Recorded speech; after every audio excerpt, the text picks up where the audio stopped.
Hello and welcome. I'm Ian Unger. And I'm Logan Flaming. And together we host the Ultimate Fan Podcast, the show where the greatest fans discuss the greatest in entertainment across the universe. And we're going to talk about Thor the Dark World.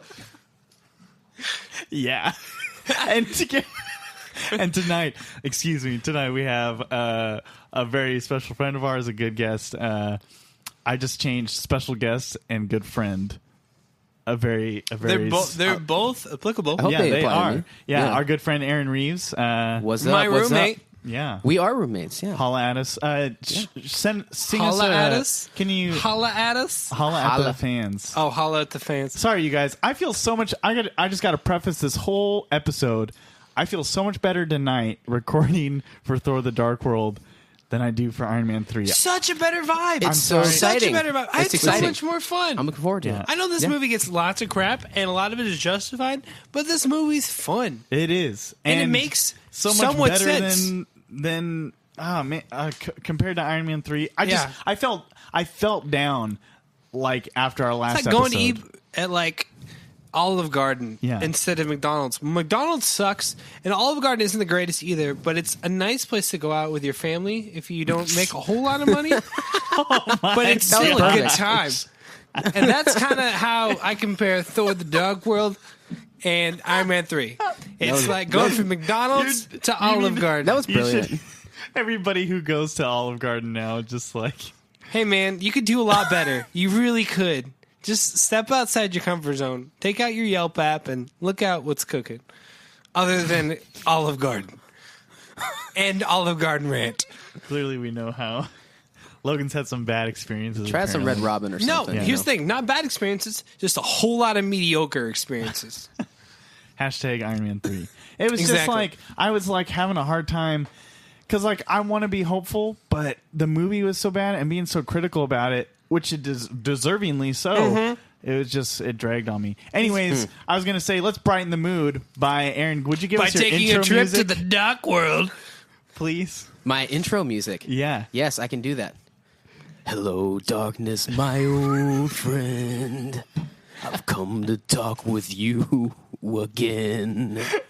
That's Malekith. Thank you. Hold on, let's give it a clap. So good. I'm going to set a clap offering. A clap and applause to Aaron Reeves, our guest. Yeah.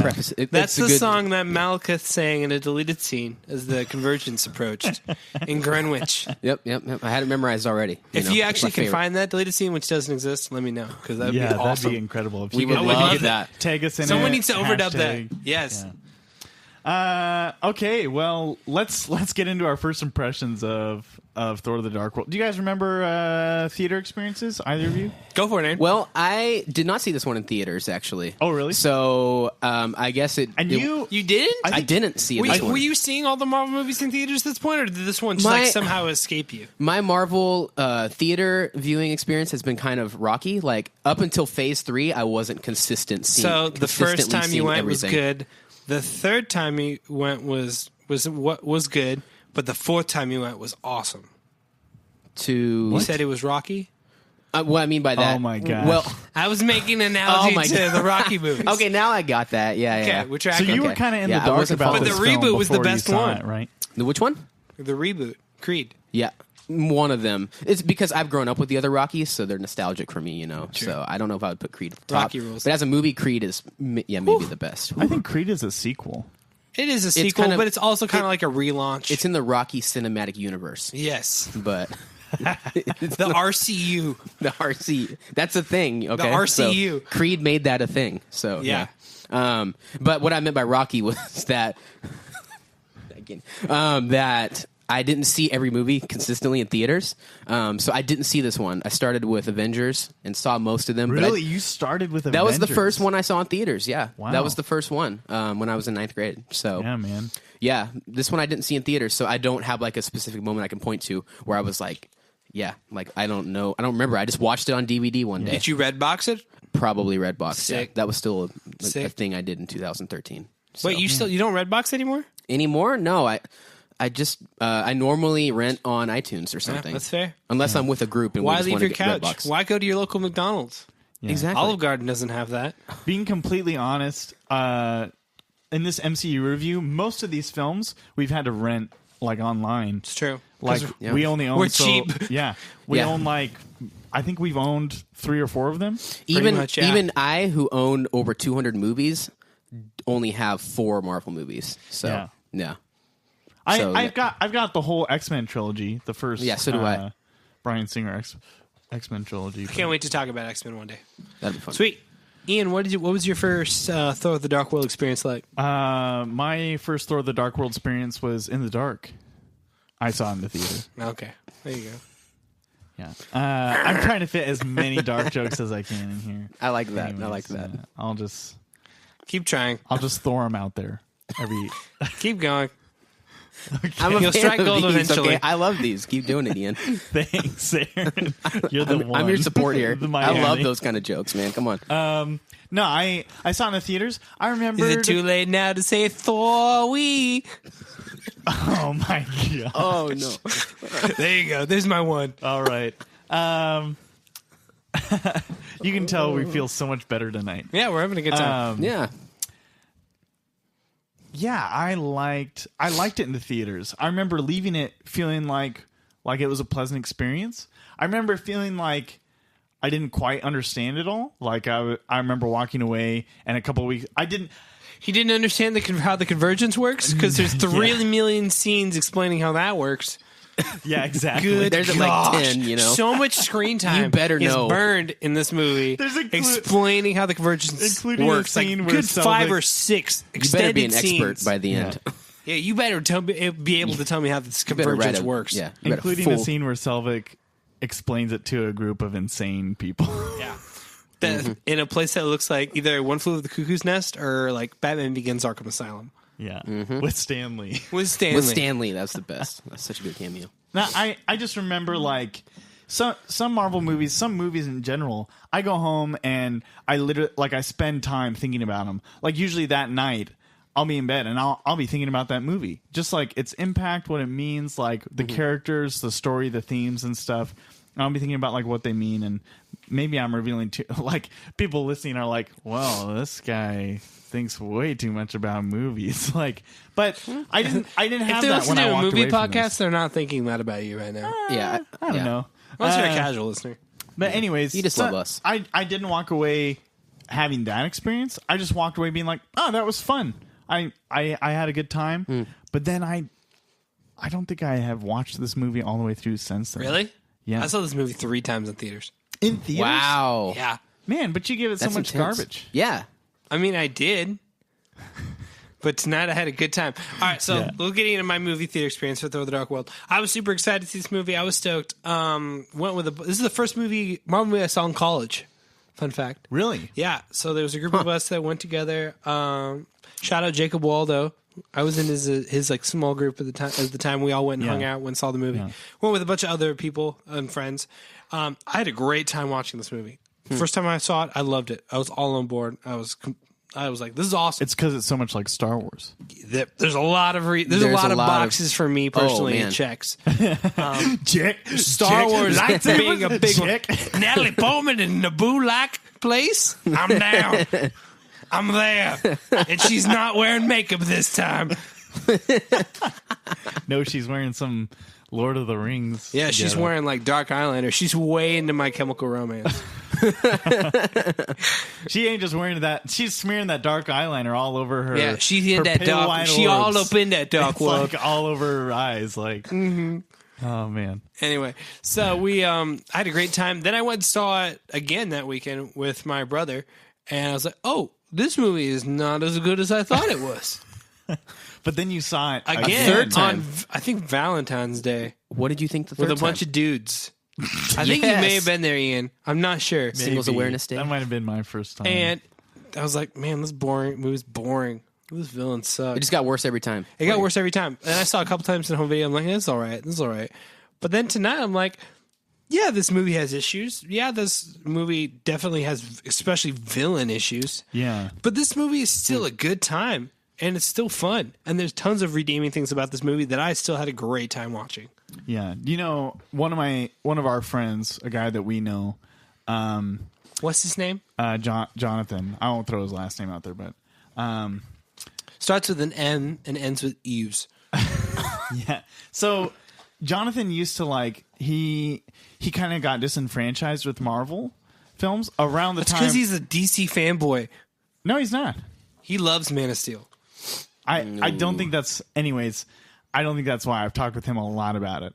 I think what it is that the time we were in college is when a lot of these Phase 2 movies were coming out, and especially like Iron Man 3, Thor 2, and they started to feel a little formulaic, and they started to feel a little lackluster in the villain department and the motivation department. It's just kind of like, okay, start off light.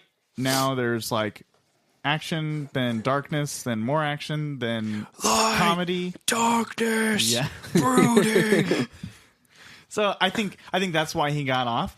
But I wish he would jump back on now. He should jump back on with Winter Soldier and keep moving. Like, and I mean, not just like I think after Ant-Man, I think there's still some Ant-Man and Doctor Strange still kind of get a little bit paint by numbers. Yeah, but I think those movies have interesting things on their own that break out of that. And I think now we got Thor Ragnarok, Black Panther, Civil War, like even Spider-Man to its own extent is its own thing. Very different than like what we've seen before.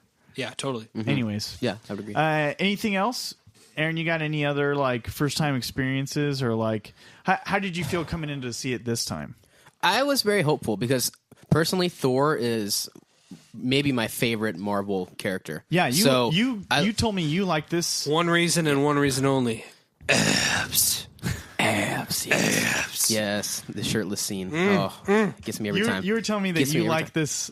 You like his arc and his trilogy the best, and yeah, especially in the first movie. I know it wasn't. You on like the first his one. trilogy the best? No, I do not. Okay. I said I like How it. dare you slander Cap in this way? No Cap for sure, but I like it over Iron Man's trilogy. So you know what this is? This is like religious piety, where they're like, "What? You blasphemy! How dare you you sit please don't stone me." But yeah, I was hopeful coming in, and like I said, as a character, Thor's always been my favorite. I love his humor. Yeah, and this lived up, and it actually was better than I remember it being. Sick. I had a lot of fun. So yeah, and I this time I was looking forward to it.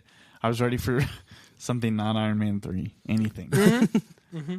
Yeah, I approached it the same way like I approached Iron Man 3 and Incredible Hulk. I'm like, okay, this movie I know isn't that great, but I'm hoping it's going to be better on this viewing experience than I remember it. And unlike Incredible Hulk and Iron Man 3, this movie definitely lived up to my hopes. Yes.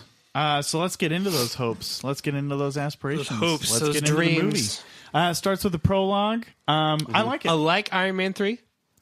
But different. Yeah. More CGI.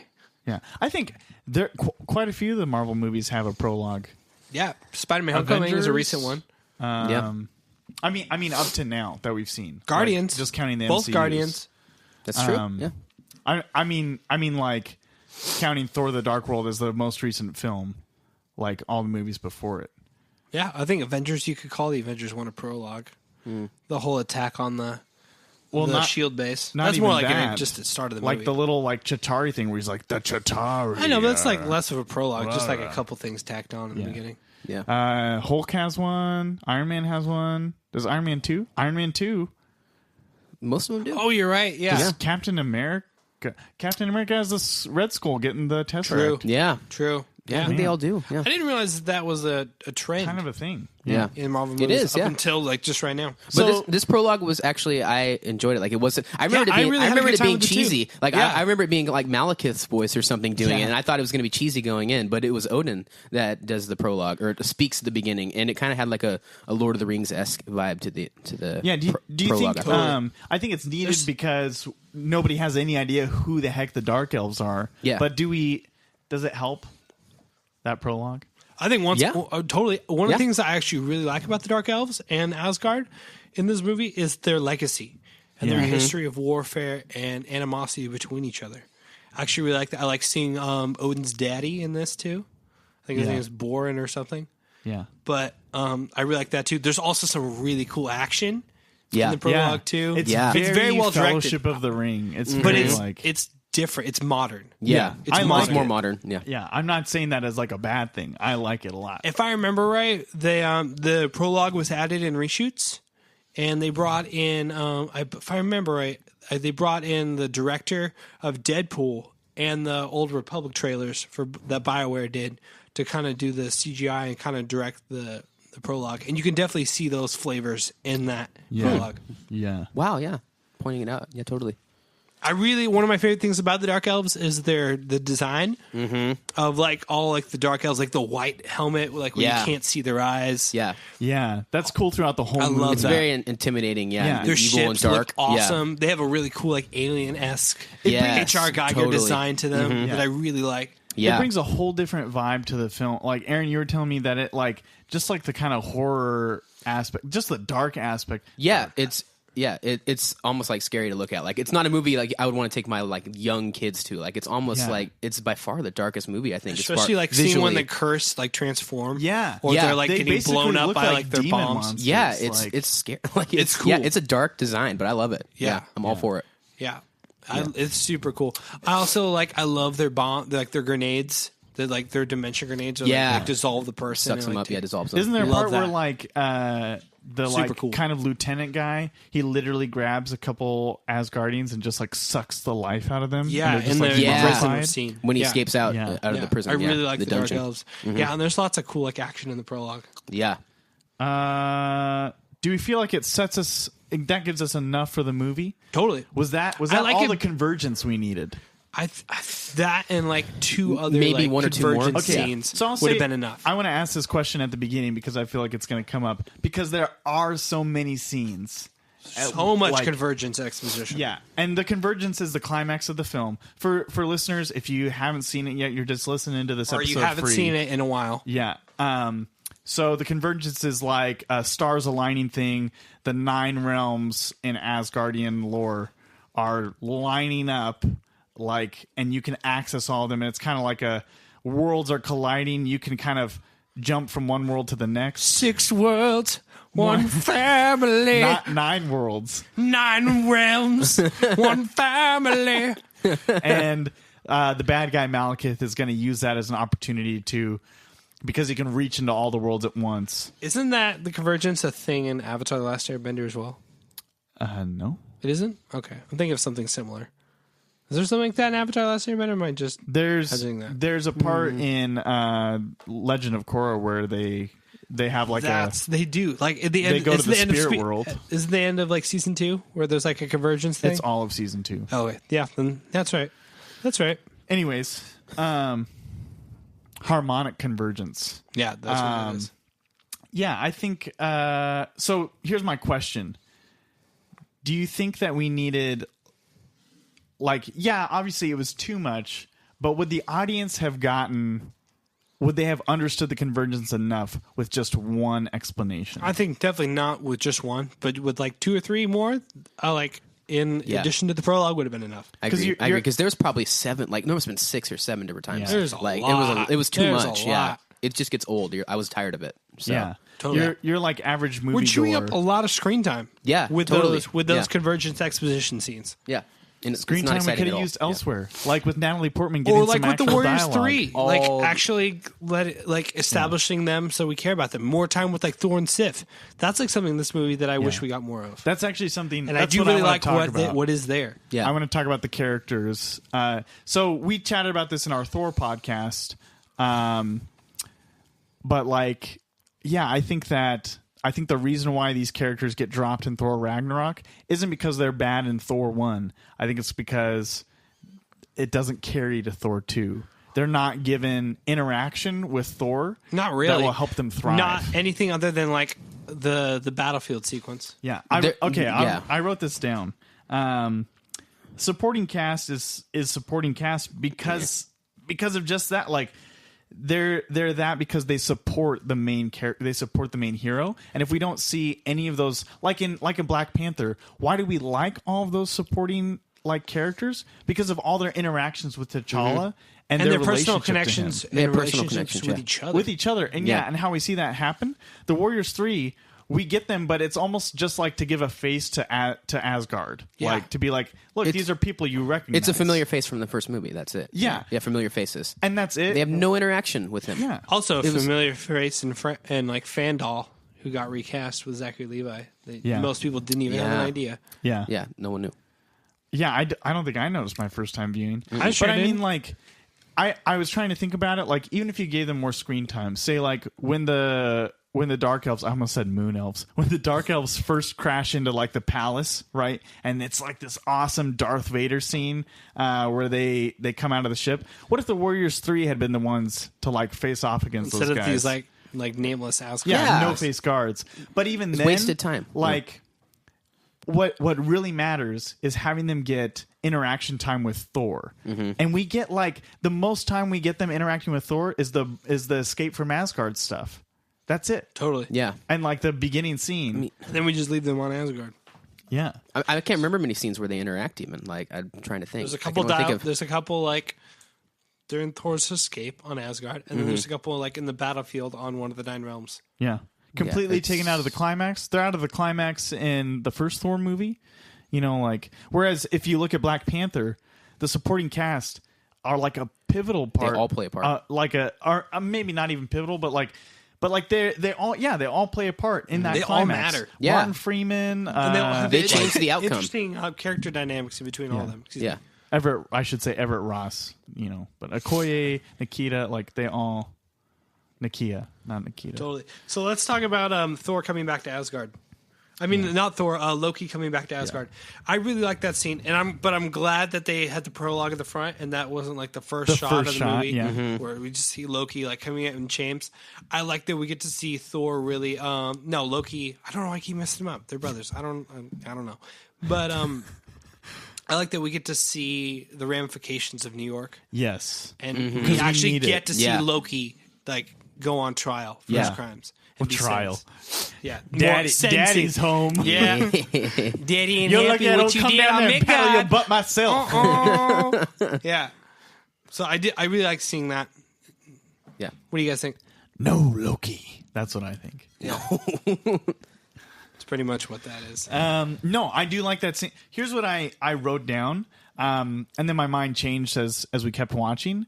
I thought it felt in that scene like Hopkins he wasn't bringing it the way he brought it in the first Thor movie. He's a little bit more understated, but then he comes back, and delivers a great performance in this movie that's on par with his performance in the first movie. Oh yeah, I really enjoy Anthony Hopkins in these movies. I do too. Yeah, he brings it no matter what. He always brings it. Yeah, I agree. I can't confirm that he brings it in Transformers 5 because I ain't seeing that trash. That movie doesn't deserve him. Doesn't even deserve a mention. It doesn't deserve really feel Anthony Hopkins at all. I haven't seen it, but I know it doesn't deserve Anthony Hopkins. Come on. You know what does deserve Anthony Hopkins? Silence of the Lambs.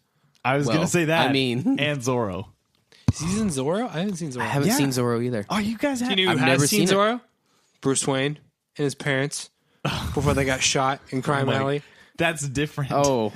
That is an opera. Well, but it's still Zorro. Yeah. Oh, my gosh. You're right. Yeah. Yeah, the original The Mask of Zorro is great. Sweet. And then I really like seeing Thor keeping the peace in the 9 realms.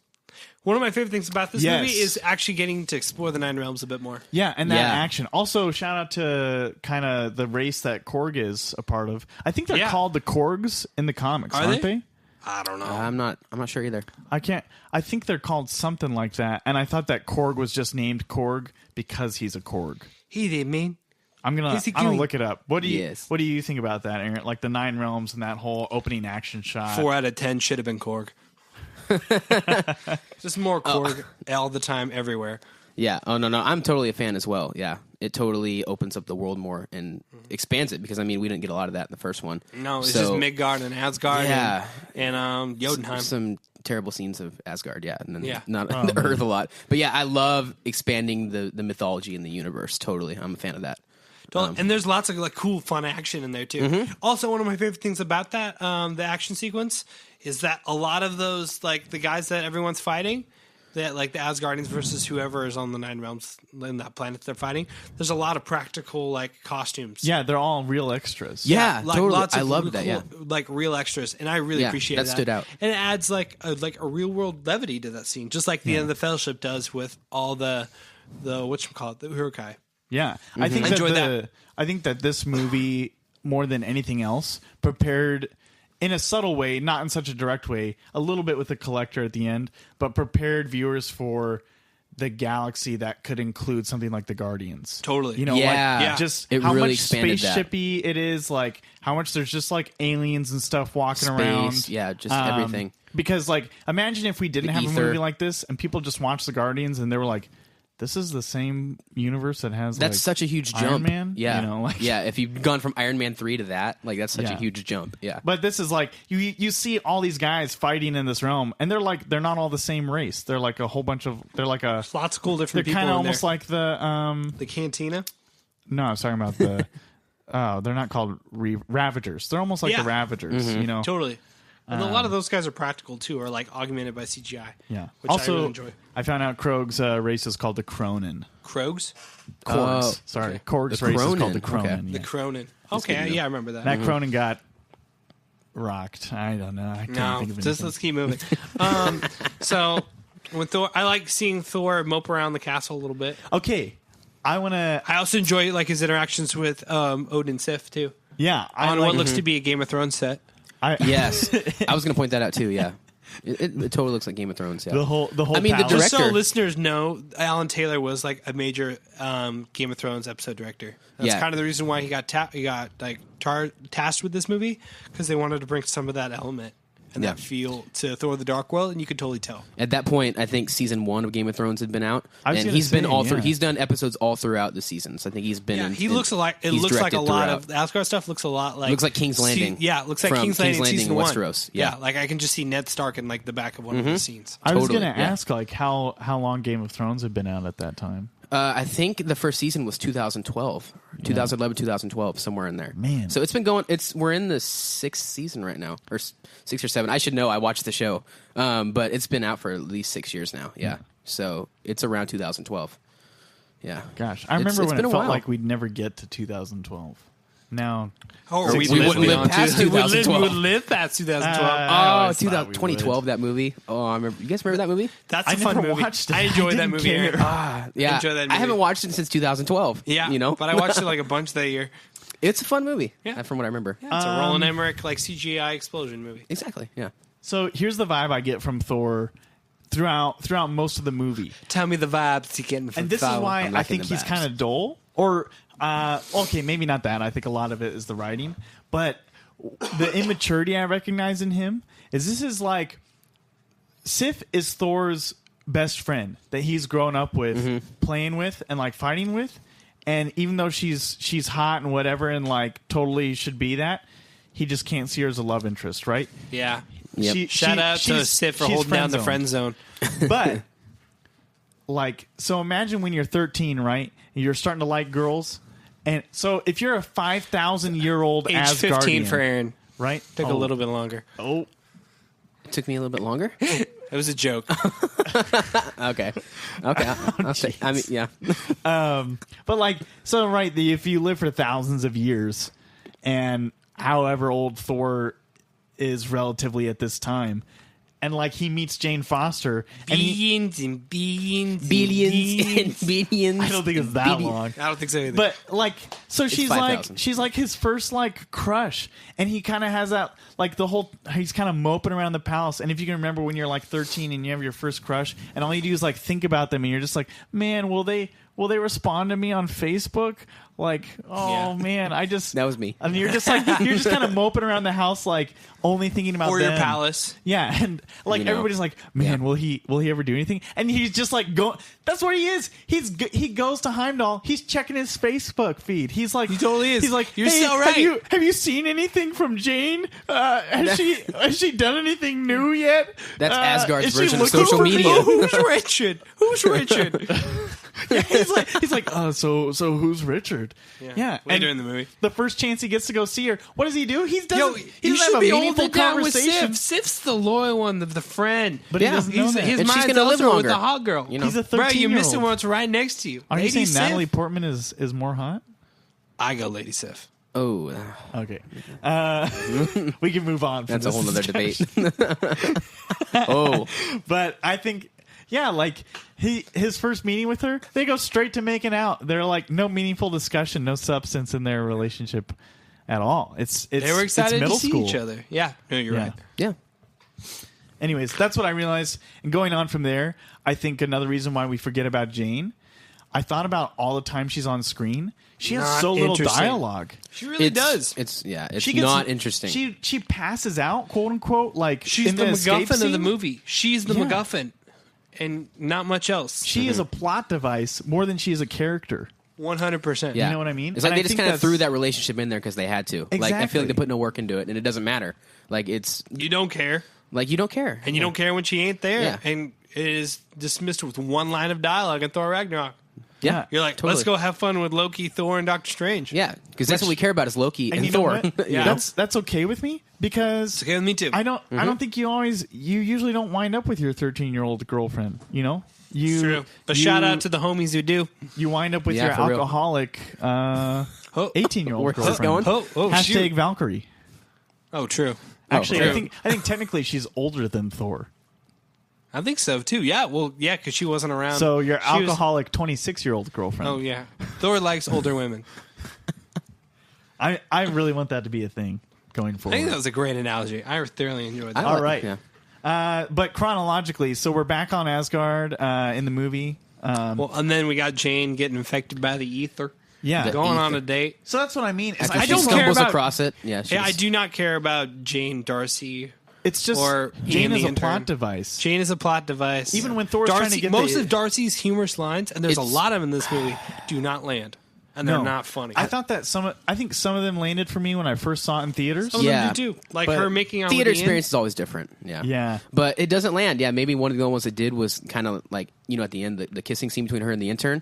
Maybe that one landed. I thought that was funny. That was funny, but nothing lands with Darcy. Like, there was something else that I really laughed at. There was a couple there too. What it was. For me, she's likable. I like her entrance. She's likable, but she's not Natalie funny. Portman's date. Yeah, that's good. Yeah, she's likable, but she's not funny to me. Like I don't mind her, but she's not that funny. She's not intriguing. I like her more in the first movie than in this one. Agreed. Yeah, I like all the Earth stuff way more in Thor 1. Yeah. Than I do this movie. I think that's what is like having her be the leader, quote unquote, or like the driving character of the plot on Earth isn't interesting enough. Like we don't care about her enough to like be like, yeah, let's see what Darcy's up to back home. Like no way. What does that mean?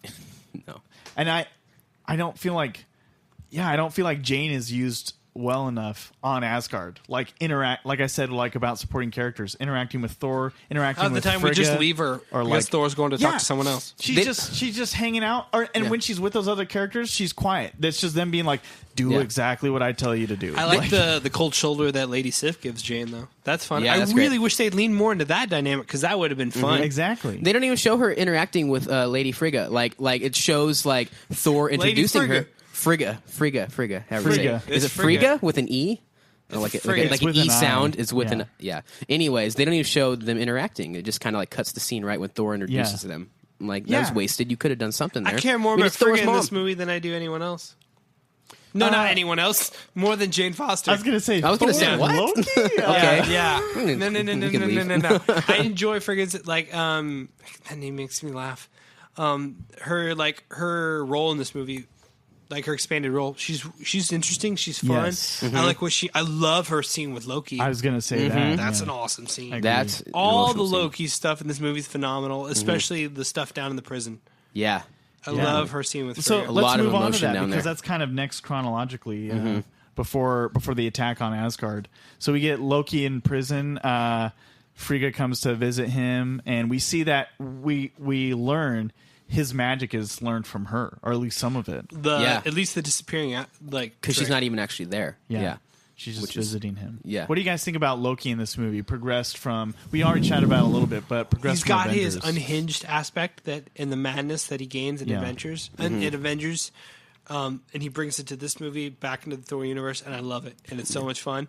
And I really love Thor and Loki in this movie. I really buy Thor and Loki's chemistry. Yeah. Definitely. I think my favorite line from Thor, playing on that chemistry between them, the times I feel like they're the most like brothers is the whole escape from Asgard, like where they're walking down the corridor and the whole like he's transforming into these different people on the ship where they're flying out of there and Loki's just giving him garbage about his piloting. It's making fun of each other. Humor, Yeah. like brotherly humor. Exactly. As a brother, I'm like, gosh, when you're trying to do something and your brother's like, I can do it way better. Just let me do, or like. But also when they that. get, like, you missed the when they column. get like in a fight on Svartalfheim or whatever, when they're on the Dark World planet, that is an incredible scene. that's one of my favorite scenes in the movie. Yeah. My favorite Loki line that I think embodies or like just like his character progression and what's happening in the movie is when he says, "Trust my rage." Yeah, that's one of my favorite moments. that moment. Yeah. So good. Oh. He's the MVP of this movie for me. Yeah. You want to get into the assault on Asgard? I think it's time. Best part of the whole movie. It's like 15 minutes of pure awesome. I would definitely agree with that. The after rest watching of the it, movie, up until the time when my boy Malekith shows up on Asgard, is dull compared to the 15 minutes of awesome that In is the beginning of the film? Yeah, Yeah. Everything from the beginning to Malekith showing up to wreck Asgard, and from Malekith showing up to wreck Asgard to Frigga's like death scene is not or like her funeral. That's my favorite part of the whole movie. So much fun. I think prior to that, it's all kind of setting up the whole plot of the film. Setup, Convergence, and exposition. Yeah, it's this just one's kinda something like, big happens. Stuff you don't care about. Oh, but before we get into Assault on Asgard, one of my biggest problems with the movie, I don't buy the reasoning for Thor not returning to Earth to hang out with Jane. I know he has to stabilize the Nine Realms and stuff, but it sounds like he's just kind of just playing hooky and doesn't want to face the music with Jane. Yeah. And I don't buy his like reasoning, and neither does Jane in the movie. Yeah, I'm with you on that. It's weak. It is pretty weak, and I think he also is kind of like she's like, okay, I guess that's a good excuse as far. But see, that's exactly the point. It's immature because then even she's just like, all right, let's make out. Like, Yeah. you know. Yeah, lacks depth and substance. Also, that's one of the expositions about the Convergence is Thor explaining it to her and then them making out. yeah, true. He's like, it's the whole two worlds, one family like hand thing. Also, we forgot about Thor's shirtless scene, which was That's one of my really highlights. amazing. That's one of my I'm just saying highlights. that was Oh one my of the gosh. highlights of the movie for me. I actually wrote that down in my favorite moments. Like, I loved it. Yeah, that's the only like note in my notes so that's great. in all caps. Yeah. Fantastic. I mean, yeah. Okay, so We one need minute. more of Good that. job, Chris. You made two grown men swoon. We need more of it. Yeah. So, yeah. That steamed chicken diet get worked more out of for it. you. Yeah. Yeah. Hashtag Thor's bath scene in Avengers 2. That's right. Yes. Thor's bath. The best. Yeah. Sweet. Let's talk about that assault on Asgard. Oh, the assault is just. Oh man, that's probably my favorite scene as well. Just from the start of Heimdall there there by the Bifrost, Yeah. and then he knows something's there, but he can't see it, and then he just takes off. goes for You it. know, and he leaps gets right it. Favorite Heimdall takes moment it down. in the whole like trilogy. Takes it down. MCU. Yeah, Yeah. and then standing there, you can get that crotch shot right below when he's standing there. You gotta love that, you know. But then, anyways, then he turns around and you see the whole like that huge one in the Armada. Like, Yeah, I think so good. I think it's Oh, that that's a feeling. scene I right there. love shots like that in a movie where I feel like we've seen it in like Return of the King or similar stuff where somebody there's like a big or it's like in Avengers, right? They take down the first big whale or like the big like whale monster thing. Food standing. Yeah. And then like you think like you've taken down kind of the big thing. Yeah. And then you turn and you realize there's like actually like 100 of those. there's always a bigger fish. Yeah. And you're like, Yes. crap, we Menace. got to deal with all these, you know. Yep. Big goober fish. So a big complaint you had, Logan, with Thor was the like just the lack of life and vitality and just general Asgard. action in Asgard. Yeah. This movie is complete 180 on Opposite. that. Yes. They fixed that problem. And They it fixed the shows problem. in the Big battle time. in Asgard. Yeah. And there's so many cool Star Wars-esque moments. Like all this, like Malekith's spaceships, like attacking Asgard, which looks like Naboo. Yeah. Like all that stuff is like straight Star Wars. Yeah, there's totally. like cockpit shots, and it just feels so dope. Yeah, they take you around Asgard. Like in this movie, they showcase Asgard, like how much they've done to it. They take you all over that city. It's great to see it. Yeah, the whole assault, the whole like battle is awesome. The curse taking out people in the dungeon room is fun. Yeah, him like seeing Loki and realizing that the danger that Loki is, but then not letting him out is dope. Yeah, but then Loki tipping him off. What do you think about that line? Do you think when Thor this because of Loki giving Curse that advice, Frigga dies. The death of Frigga is on. That's true. It's on Loki. Yeah, but the movie never addresses that. Which I think could be interesting if it did. I think it does a little bit. Not explicitly. No, but in Loki's react, I mean, like, you could say it's just his reaction to hearing that she's dead, period. But I think, like, I read it in there. I think I did when I saw it in the theater. I think it's an undertone to Tom Hiddleston's performance, but especially because Loki never like actually owns up to it. Yeah, but like he channels his rage into other places. Yeah, that slight acknowledgement though, like, ooh, I instigated something. Yeah, I didn't know what I was doing. Yeah, mischief comes back to bite you in the butt. Yeah, yeah. The death of Frigga is awesome. I was gonna say before we jump to that scene, the Darth Vader scene. So I say that because like the Malekith. entrance.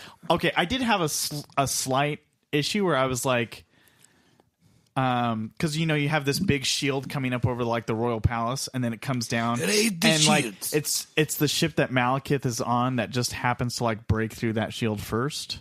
I mean, I'll whatever. Because the plot demanded. The plot demanded. Anyways, it breaks through, and the elves, their masks help add to like the whole effect of like the stormtrooper feel as they're coming out. It's so cool. There's like that one shot where you just see them in the red and the dark. And their ship. Oh, it's that's so like my cool. favorite shot. And they're crashing into what looks like to be the Jedi Temple. Yeah. It's so super sick. cool. It's also very influenced, like I've said before, by the Old Republic trailers. Like there's a shot in one of those trailers where the Sith like crash land into the Jedi Temple and like light up their lightsabers like in the dark of the ship, and it's basically the same thing. Yeah, we're referencing also, if you don't know, listeners, we're referencing a Star Wars video game called The Old Republic. Yes. Not a movie that you're like, there's been a Star Wars movie called The Old Republic? No.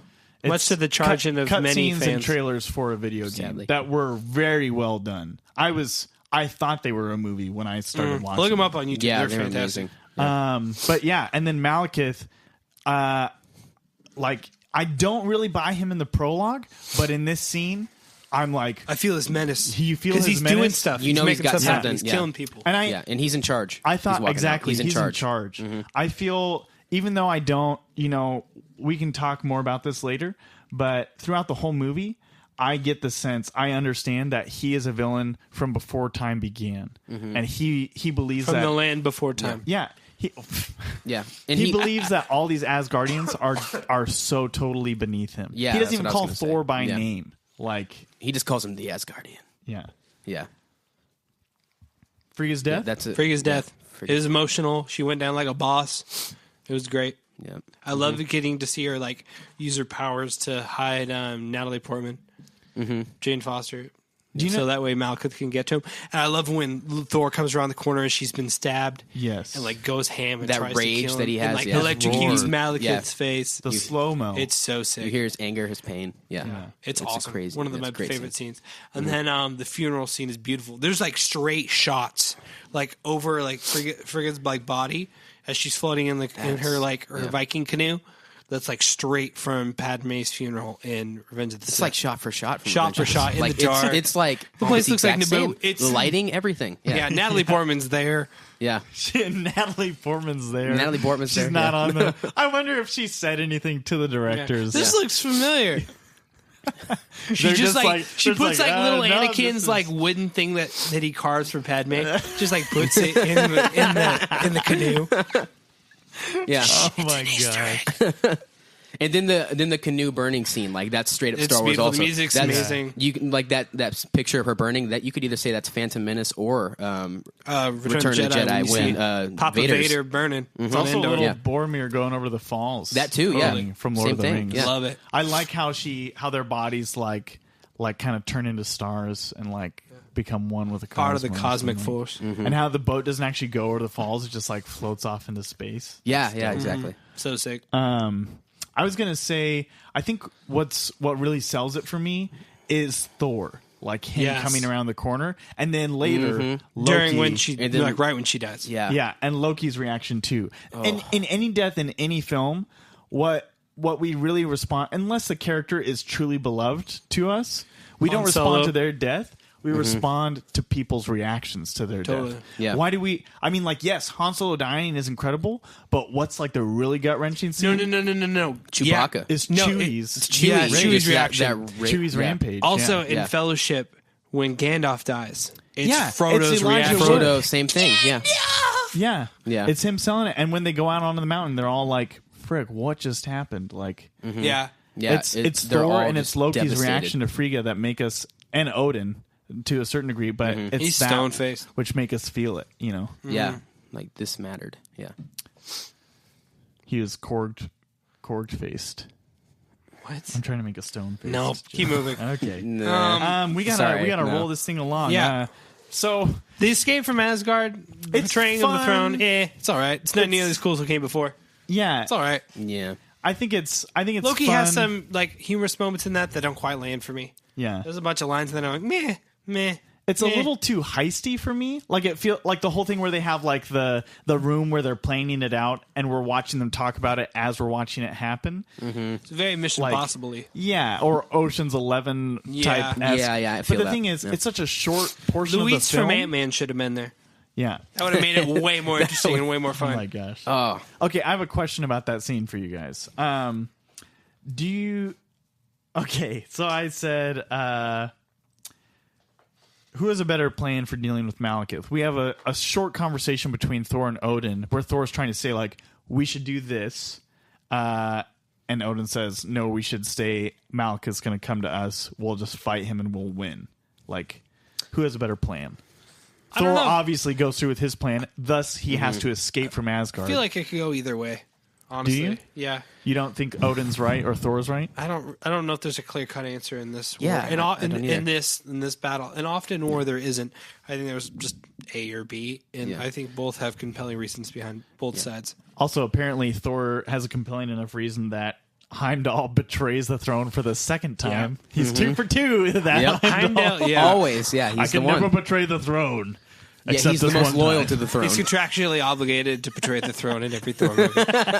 This is He your number betrays one. the throne in Thor 3 because Hela gets Hela the throne. gets the throne. Yep. Yeah. Always. Yeah. That's all he does is exist to betray the throne. Okoye would like just stab Heimdall in the You want face that immediately.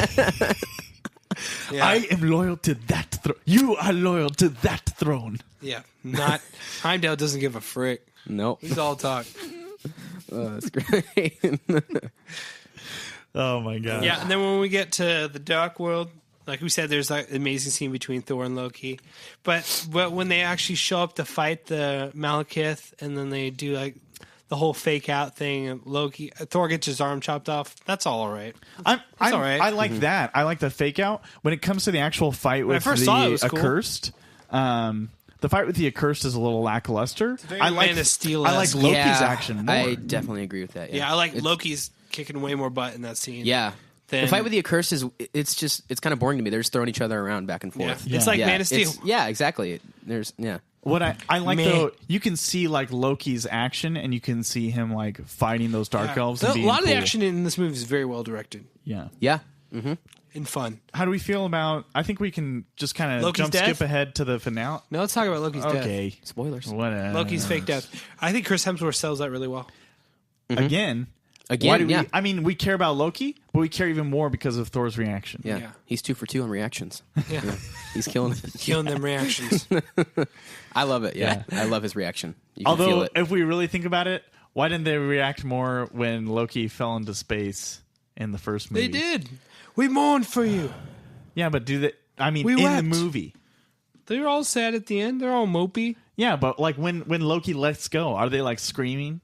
Does Thor scream? I think if Thor screams. Also, sorry, I remember, I right? just Yeah. remembered now that we're talking about Thor 1. My biggest pro, you guys said Thor's abs. I said Thor's hair. Oh yeah, it keeps getting longer in each movie. Thor Yeah. for me, this is probably my favorite movie as far as like Thor's costumes, his designs, his hair. like they're 10 out of 10 on point. I like that he has the sleeves. He's got that beautiful I long always like cape. Thor with the it sleeves. looks so on. good. He looks great in this on. movie. Yeah. He looks so good. Yeah. Fantastic. Anyways, My favorite like comic book Thor. You had some stuff you wanted to say about Loki's death? Yeah, I thought it was. I mean, I think I remember being like surprised and like moved by it in the theater. But then it was quickly revealed that it was a fake out. But I still thought it was really well done for like a good fake out death scene. What I don't like is how quickly they undercut it by going to Earth and getting all jokey with Darcy and Selvig. Yeah, it's way too soon. Like I agree. Like Jane Foster gets like 2 minutes afterwards gets like a phone call from Richard, and it's not funny. It's not funny. It's so awkward. Also, I don't like how Jane she's basically been nerfed. She's been out of it for this whole. She's literally just been like this. She's along for the ride. Of nothing. She's asleep along like for part of the stuff in the Dark World. That's what I'm saying. In the whole escape, she like passes out on the ship, and then she's just like asleep for it all. And then Malik is just controlling her, and then she's asleep for the fight. And then she wakes up, and suddenly she's like, "Oh, I'm Jane Foster again." And she kind of just watches in the finale. Yeah, and she's pushes a couple buttons. But I mean, she goes from being like this plot device to suddenly being like Peppy Jane again, and like I don't know, I don't buy it. Not compelling. No. But yeah, so we're back on Earth. Yeah, Selvig has a few funny lines.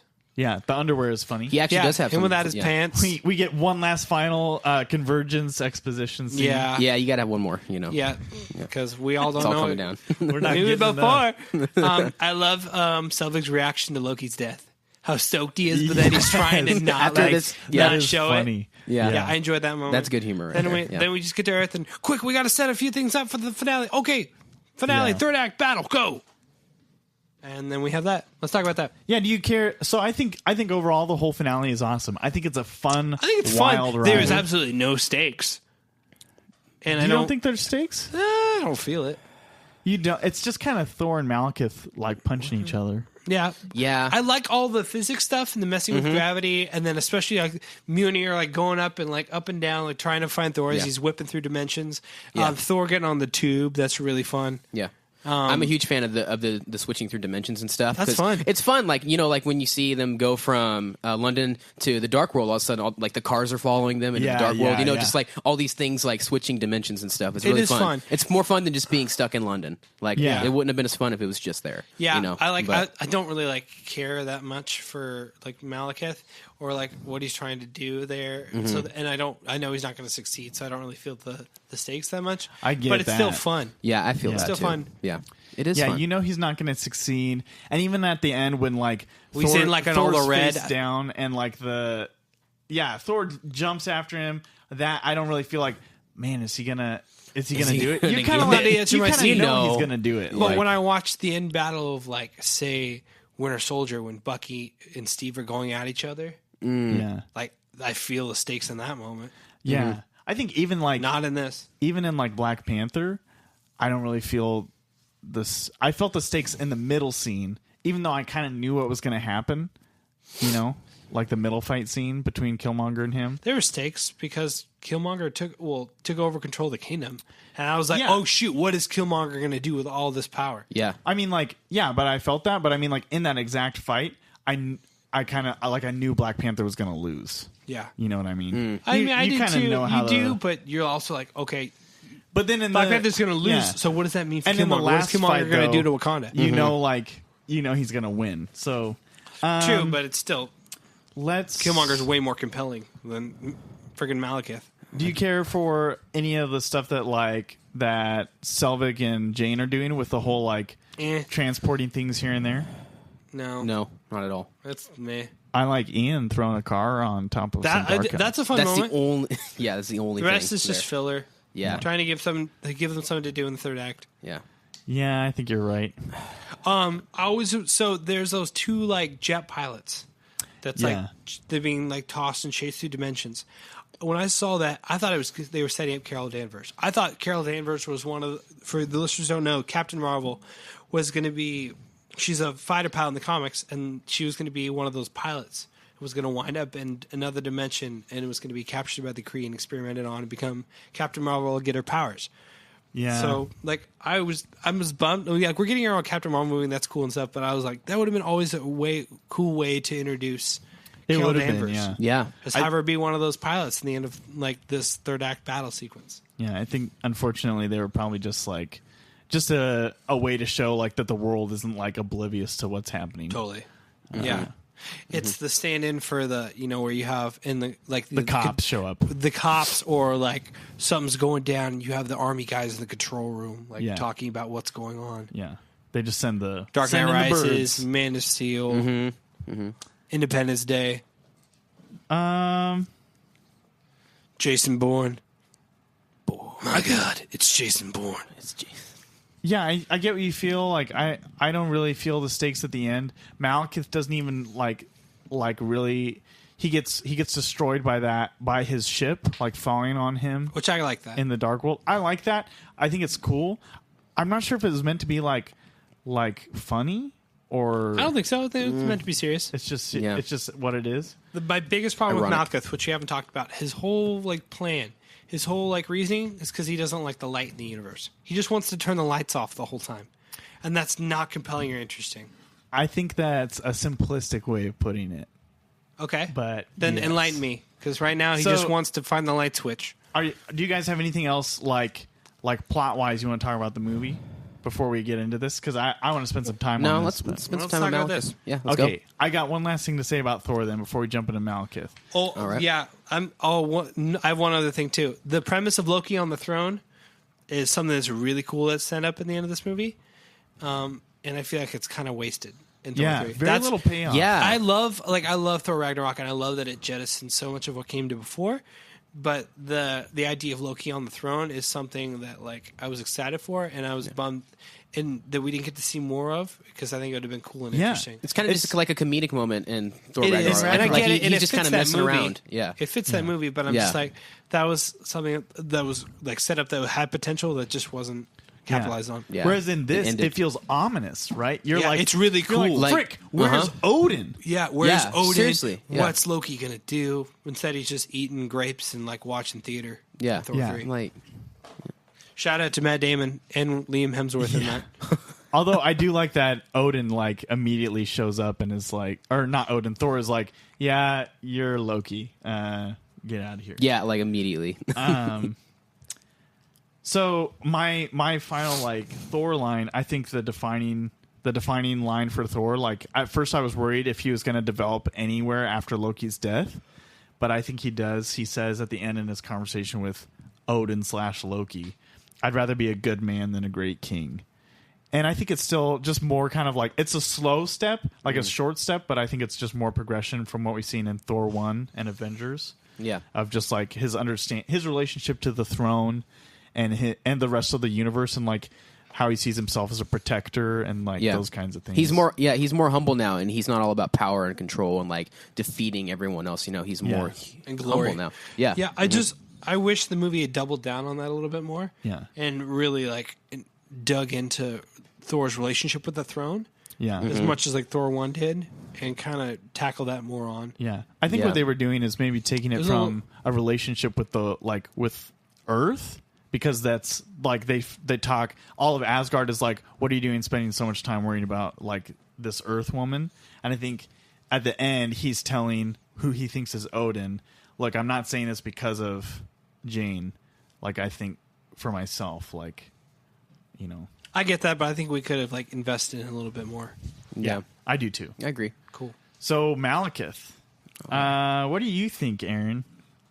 I think you might be the middleman for this. What do you think of Malekith? Do you think I think he's popularly seen as a bad Marvel villain. Excuse me. I think a lot of people see him as the worst MCU villain, which I don't agree with. I don't agree with that either. Hashtag Mandarin. Yeah, I mean, you can see his motives as dull and just just dull and pointless. But at the same time, I think he's just evil in nature, and he does have a motive. It's just not super entertaining or, but I'm a fan of him totally. I like him. And, I dig what he's doing. So yeah, and I mean, there are other villains that don't really seem to have a motive as well. I mean, you could point at the Joker, say he's just doing anarchy for the sake of anarchy, you know. Yeah. But it's his relationship with Batman, which makes him interesting. Yeah, whereas Malekith doesn't have any really any relationships or ties beyond like his history with Asgard. So there's no real personal connection that he has with Thor. And for me, like Malekith's plot is to turn the lights off. That's his motivation, and that's very boring to me. I still think that's a really simple way of putting it. I think like Malekith is. And this is what I want to get at. This movie for me, because we've been talking about good villains, bad villains so far, and anybody who's well acquainted with the Marvel Cinematic Universe knows that there's good and bad villains. And I think now this movie has made me ask what actually makes a good villain. And I think that there's multiple answers. There's tons of them, right? There's not just one. But like we've had villains like historically in fiction who like the world look at as like these great, like Sauron in the Lord of the Rings. He's just evil. Like he's just totally he's Thanos, just this same way. person of darkness. Thanos, the Emperor Palpatine. He's just Your boy a guy, just wants power. He just wants to control the galaxy, right? It's really simple. They're not like. So what makes us like love and so you could say like Palpatine. Cool designs for all three of those. Yeah, he's got. Yeah. Well, I like Malekith's design. A lot of people don't. It's all right. Oh, really? His minions look way cooler. I will say. I think the minions look cooler too. Yeah. I think Malekith his dialogue is a little. He has lots of like boring. He's not interesting as far as dialogue goes. He doesn't even have that much. Yeah. No, very little. But here, I just want to challenge like that whole notion that like, so he's a man from before time, right? He's a creature from before time. And for him, like, the universe is supposed to be dark, and light has tainted it. Yeah. And so, like, yeah, he wants the world to go back to what he believes is his way of rightness. Yeah. And I'm not trying to say, like, that makes him the best villain ever. I also don't think he holds weight or, like, I don't know what I'm trying to say. You know, I don't think he stands up to better villains. Yeah. Like, I mean, even Loki. That's more motive than Sauron. You know, Sauron doesn't have any motive. He's just evil, like you said. Yeah, he just wants to and I think, take back over Middle Earth. I think basically Malekith is just evil. I like him better than Aldrich Killian. I like him better than Whiplash. I don't like him better than Obadiah Stane or Red Skull. No. I like him better than Abomination. So, but what are you trying to say? What's different about his motivation other than just wanting to turn the lights off of? That he's just evil, and that's okay. It's okay to have a villain who's just bad, like or evil or not good. Yeah, I mean, because that's who they are. Do we have any other villains in the in the Marvel Cinematic Universe who are evil just because they're evil? I mean, I feel like most of them have motives of some sort. Not in the cinematic universe, but like Doctor Doom, he wants power, he wants control. Yeah. So maybe that's okay for this villain to have just that motive that he's evil, because he's the only one like that. I think that is okay, but it's still not interesting. Yeah, I can understand that. I love the Emperor. I love Sauron. But why do you think it's interesting? Yeah, exactly. In I love those Sauron cases? Because personal connections with the hero. He just like the whole scene where the Emperor is trying to like tempt Luke. Yeah, well, there's tons of stuff. Oh, there's lots. He's incredible. Yeah. But like. For Malekith, he's also not charismatic or interesting to watch. Yeah. He kind of has one expression and just says a few lines in his alien language, and that's really it. Yeah, I guess also overall, you could say he's just dull. A very dull performance. Yeah, and I think like with Sauron in the books, he's kind of it's like Voldemort, right? It's like this unspoken, like also almost like Sauron, fear of a like person. he is like the main power behind everything in Lord of the Rings, but he's definitely not the face of most villains, and everyone underneath him is way more compelling than he is. That's true. Only Saruman. Who else? Exactly. Look, I know way more about Lord of the Rings than you. True. There aren't many other named villains. There are not. I can't think of any. There's the Witch King. There's Saruman. Nazgul. Yeah. Yeah, but there's the Witch King. That's right. Yeah, that's the Witch King of Agmar. Yeah. But by himself, Sauron's not the most. He's just the all-seeing evil that controls everything. But that's what I was going to say. Is like Frodo from the movies, like stance, Frodo's experiences with like the eye, right? Like we feel the fear that Frodo fears for that. Mm-hmm. Yeah. The eye itself is more interesting than Malekith is in this whole movie. Yeah. Yeah. And that's why I think like his I get the ominous feeling that he was going for in his performance. And he gets like sorry for coughing so much. And I get that, and I'm with you on that, but it's still not interesting. Yes, I agree. He still just wants to turn the lights off. I still don't think that's. I think it may be simplistic, I think it's really but it's the general thing he's going for. Yeah. I think. Yeah. I don't disagree with you. I don't think he's even close to being a top tier Marvel villain. No. I wouldn't say he's the worst. I wouldn't either, but he's still boring. Yeah, and not memorable. That's what I think he is. He's ultimately boring and forgettable. At least, though, he's not. Would you rather that they be terrible, like Aldrich Killian, where we remember them because of how awful they are, or boring? What's worse? I don't know. Killian for me. Yeah, at least it ruins. At least Malekith has cool minions. Yeah, at least. Yeah, at least he actually delivers and he has on great his threats. tech, and he has really cool designs. Yeah.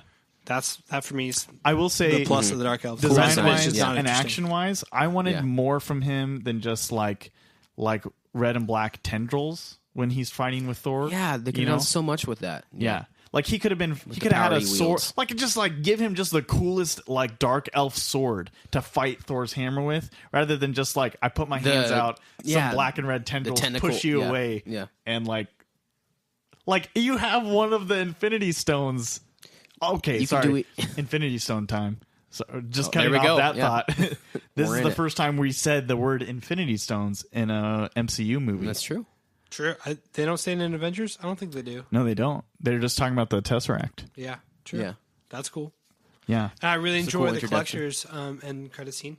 Yeah. Also, what I just realized is a little bit like it's kind of breaks continuity is that Sif and Volstagg, like when they go to the Collector, they call it an Infinity Stone, but in Age of Ultron, Thor doesn't know what they are, and he has to go to take a bath to find it out. Maybe he just missed that day of galaxy history in Asgardian history class. Volstagg missed the day on the Rainbow Bridge.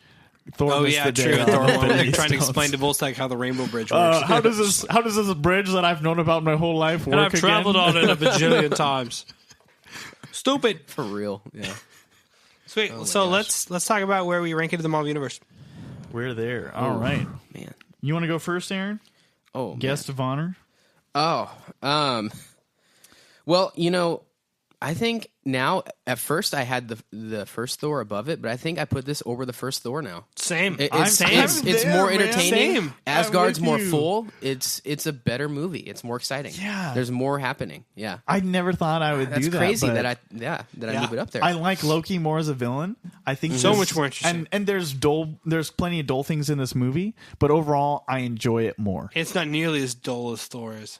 Especially from an action perspective. No, it's not dull at all. I have more fun watching this movie. Yeah. The assault on whatchamacallit, from Naboo to Padme's death is my favorite. From Naboo. It's my favorite part of this movie. Star Wars. And it's anything that tops anything from Thor 1. For our listeners, that's the assault on Asgard to Frigga's death.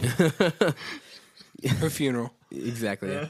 Plus, shout out! We didn't do shout out to Chris Evans for that brief cameo. Oh, true. Oh, so where he nails Loki's that. mannerisms. Yeah, he nails it. Yeah, he does a great Loki. Yeah, I love that part. That part stood in my head as long as I remember that movie. I'm like, oh yeah, the Chris Evans part. Yeah, I didn't love that part when I first saw that. I thought it was all right. I was like, okay. But the more I watched the movie, I'm like, well, it's really fun. I really enjoy it. And it's Loki it's Loki despising the Avengers and throwing shade at Thor for being a part of them. Yeah. So for me, they're both towards the bottom still of my top 18. Oh, really? Yeah. It's tough. I don't know. I made a list today, but it would probably rank somewhere around 15 on my list. The Dark World. So tell me what's one above it, what's beneath it. Okay. Actually, I'm just going to switch them around. So I'm going to put it at 14. So I've got Incredible Hulk at the bottom of my list. Iron Man 3 after that. Cool. Iron Man 2 is next. don't like Iron Man 2 as much. Did you rewatch it recently? I did rewatch it, but I still don't like it as much as Thor for me. That's fair. So I've got Thor next at 15, and then I've got Thor: The Dark World at 14. So that's where I'm at. Those 4 are all right there at the bottom. I'm actually. I think we all have those like 4 at those like 4 or 5 at the same bottom. Yeah, but it just differs a little bit for us. Yeah, I actually just switched. Yeah, one thing from you, Aaron. I have Iron Man 3 at the bottom because. Yeah, you have that below Incredible Hulk still. Incredible Hulk. Yeah, I just switched. I had Thor above Thor: The Dark World, but I just switched them around. Mm-hmm. And Iron Man 2 is below both of those for me. You have it there too? Below both Thors? Yeah. I actually, I know you can listen to our podcast on Thor to hear our thoughts about it, but Logan and I we're not dramatically, but I like it more than you do. Thor 2? The first Thor. Oh, yeah. Yeah. Thor, the first Thor, not Thor, the Dark Thor. Yeah, Thor the Dark. I see both your arguments on the first Thor, but I lean more towards Ian's side as far as Thor. I enjoy it more too. Yeah. Aaron's coming back to my house tonight.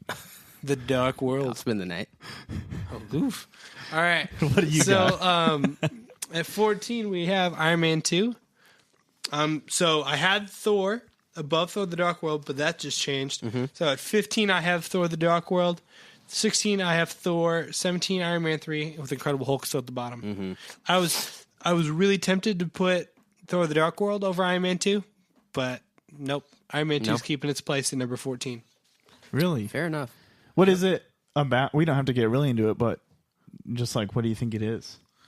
The chief difference. Thor 2's fun. I mean, this movie is fun too, but I like Iron Man 2's really fun. You enjoy it more than this. Yeah. I enjoyed the Black Widow stuff. I really enjoy the War Machine. That is fun. Yeah, Iron Man versus all like the drones. Mm-hmm. I enjoy Justin Hammer.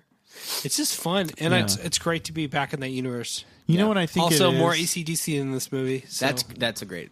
Plus, that always puts that up higher. Yeah, those. Yeah, I enjoy them all. They're all fun movies. The only movies in the whole cinematic universe I don't like are the Incredible Hulk and Iron Man 3. Those are the 2 I don't want to watch ever again. Actively dislike. Yeah, like the rest, I enjoy it. You know, they all have great parts. And I'd still rather watch those 2 movies than X-Men 3.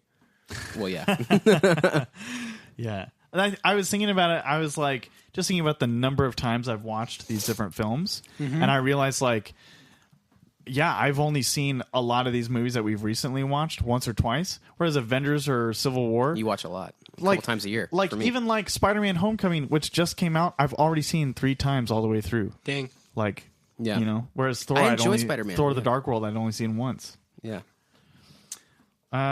Anything else you got for us, Aaron? Anything else, Logan? I'm stoked for Winter Soldier. Man, next episode, let's go. Yeah. We're jumping from number 15 on my list to number freaking 1. That's your number 1. That's right. Yeah, Winter Soldier is awesome. That's a top 3 for me. I love Winter Soldier so much. That's a top 3. A lot of people cannot wait for it. Yeah, listeners, a lot of people think that Winter Soldier it's popularly number 1 in the Marvel Cinematic Universe. It's usually in the top 3, at least. Yeah, and if not number 1, it's in the top 3. So we'll see what holds up, and we'll discuss that next week. And spoilers. Everything holds up in that movie. It's so good. Screen Junkies in their honest trailers they were like, we just got to be honest. This is a great movie. It's so good. For me, it's the only movie in the MCU that stands alone and transcends the Marvel Cinematic Universe to just being a great movie. Yeah. Mm-hmm. I think Iron Man 1. I think if there's a one like closest to that, it's either Iron Man 1 or Guardians of the Galaxy. But Winter Soldier is definitely that movie. Yeah. From the standalone movies. Yeah. I love it. Yeah.